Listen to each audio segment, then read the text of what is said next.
Correct. భగవంతుడికి కూడా తెలుసు మెదడు లేని వాళ్ళకి కళ్ళు ఇస్తే లాభం లేదని. అందుకనే 2 కళ్ళు పోగొట్టాడు. కానీ హృదయాన్ని ఇచ్చాడు. హృదయం లేని మీలాంటి వాళ్లకు కళ్ళిచ్చినందుకు భగవంతుడు బాధపడుతున్నాడు కూడా. పడిని భగవంతుడు బాధపడితే నాకే. పట్నం నుంచి ఎవరో వన్నేళ్ళు కథ వచ్చి మా బావను బుట్లో వేసుకుని మా చెల్లెలు కాపురం పాడు చేసిందే నేను ఏడుస్తుంటే నన్నే పట్టుకొని తులుపుతున్నారే నువ్వు. అన్నను కాదన్న చెల్లెలు ఎవరైతే బాగుపడలే. ఎప్పుడోకప్పుడు నువ్వు తప్పకుండా వస్తావు కావాలంటే. అన్నయ్య అన్నయ్య, నువ్వేనాడైనా నన్ను చెల్లెలిగా చూసుకున్నావా? నోరారా చెల్లెమ్మ అని పిలిచావా? నీ చేతులతో ఒక్క రవిక గుడ్డైనా కొనిపెట్టావా? అంతవరకు ఎందుకు? నా పెళ్లి మాట వచ్చినప్పుడు ఏమన్నావు?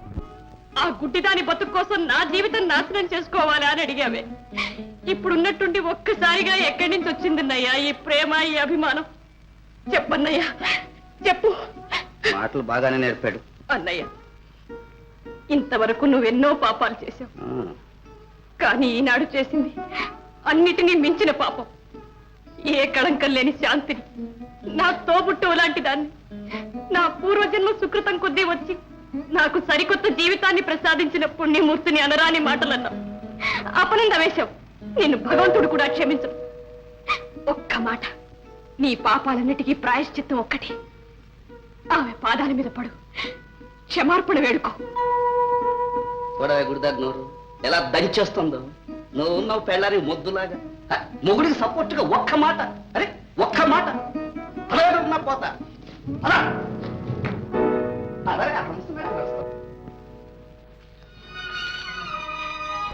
అక్క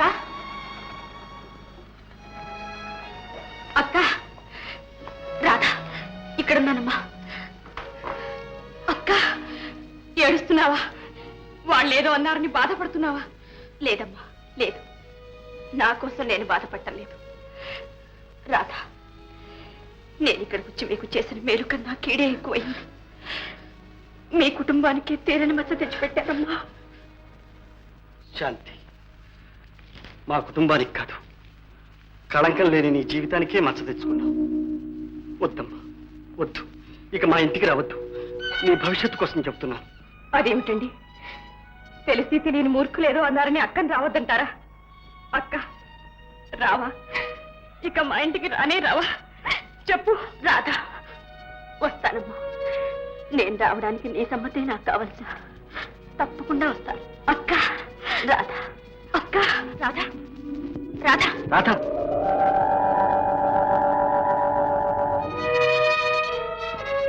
ఏమైంది? ఏమీ లేదు. రాధ ఇప్పుడు ఒట్టి మనిషి కాదు కదా. ఇలాంటి సమయాల్లో మనశ్శాంతి అవసరం. ఈ గొడవలతో ఈ ఊళ్ళో ఉండటం అంత మంచిది కాదేమో. సరదాగా ఎవరైనా తీసుకెళ్ళండి. కొత్త ప్రదేశాన్ని, మనుషుల్ని చూస్తుంటే మనస్సు కూడా ప్రశాంతంగా ఉంటుంది. అలాగే మా ఇంటికి రండి. ప్రసవం అయ్యే వరకు అక్కడే ఉండదు. సరేనా? సరే.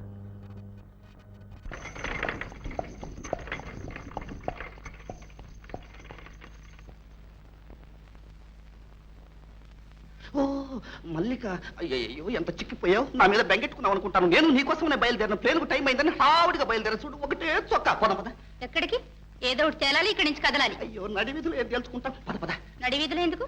పదండి ఇంట్లోకి. అయ్యో, ఇది మన ఇల్లు కాదు. ప్లేడర్ గారు లేదో పని మీద వచ్చాను. పద, బంగ్లాకి వెళ్ళి మాట్లాడుకుందాం. ఎక్కువ ఎక్కమంటుంటేను ఎక్కువ. నేను నువ్వు జట్కా ఎక్కి చాలా రోజులైంది.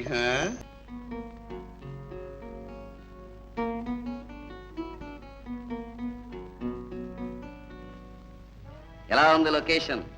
అంతా మన సెలెక్షన్. అవును, ఏదో అడగాలనుకున్నావుగా, అడిగాయి. మళ్ళీ అవకాశం ఉంటుందో లేదో. మన పెళ్లి సంగతి ఏమైంది? ఓ, ఏర్పాటు చేస్తున్నాగా. ఎప్పుడు? ముహూర్తం కుదరాలి కదా. కుమార్, గవర్నమెంట్ 2 పెళ్లిళ్ళు చేసుకోవడానికి ఒప్పుకోదు. వాళ్ళు ఒప్పుకోపోతే మనం చేసుకున్నదా పెళ్ళేగా. చేసుకున్న జయనేం చేస్తావు? జయ? ఎవరా జయ? నువ్వు కట్టుకున్న పెళ్ళాం. ఎవరు చెప్పారు నీకు? నీ ప్రాణ స్నేహితుడు. జోగులా? రే జోగులు, రగిలించావురా చిచ్చు. అవును, నాకు పెళ్ళయిందని తెలిసి కూడా ఎందుకు వచ్చావు ఇక్కడికి? నాకు జరిగిన అన్యాయాన్ని నలుగురికి చెప్పడానికి. ఓ, నాకు పబ్లిసిటీ చేయడానికి వచ్చావన్నమాట. Good good. మల్లిక, నేను మగవాణ్ణి, ఆ సంగతి మర్చిపో. వాడదానివి. ఇది నలుగురికి తెలిస్తే నువ్వే నాశనం అవుతావు. అదా నీ ధైర్యం? నీకోసం ఇల్లు వాకిలి వదులుకుని వచ్చానే ఏరమ్మన్నా? ఉన్నదంతా అమ్ముకుని అప్పుల పాలయ్యానే ఎవరమ్మన్నా? నెల తిరగక ముందే వందలు అందజేశానే రసీదు పంపలేదు. నా జీవితం ఇలా నాశనం చేస్తావా నీకు హృదయం ఉందా ఏయ్! హృదయం ఉన్నవాడిని కాబట్టే ఇంతసేపు నువ్వు చెప్పేదంతా ఓపిగ్గా విన్నాను. శాంతి శాంతి ఎంత ఘోరం ఏమిటమ్మా ఏం జరిగింది? ఆ వేణుగాడు ఏమన్నా కూని చేశాట? చాలేమ్మా వేణు ఉంటాయని ఒక్కడైనా ఎంతమంది లేరు? అయ్యయ్యో వాడి ఇంటి పేరుతో సహా వాడి బియ్య డిగ్రీతో సహా వేశారు చూడమ్మా. ఎవరో ఊరు పేరు తెలియని పిల్లని కూని చేశాట. నేను అప్పుడే అనుకున్నాను ఏనాడు మన ఇంట్లో కాలు పెట్టి మనందరినీ మోసం చేశాడో ఆనాడే వీడు కాలాంతకుడు సామాన్యుడు గాడు ఒక్కటాడు 100 కూలీలు చేస్తాడు. అమ్మా ఆయన అలాంటి వాడు కాడు ఇందులో ఏదో మోసం ఉంది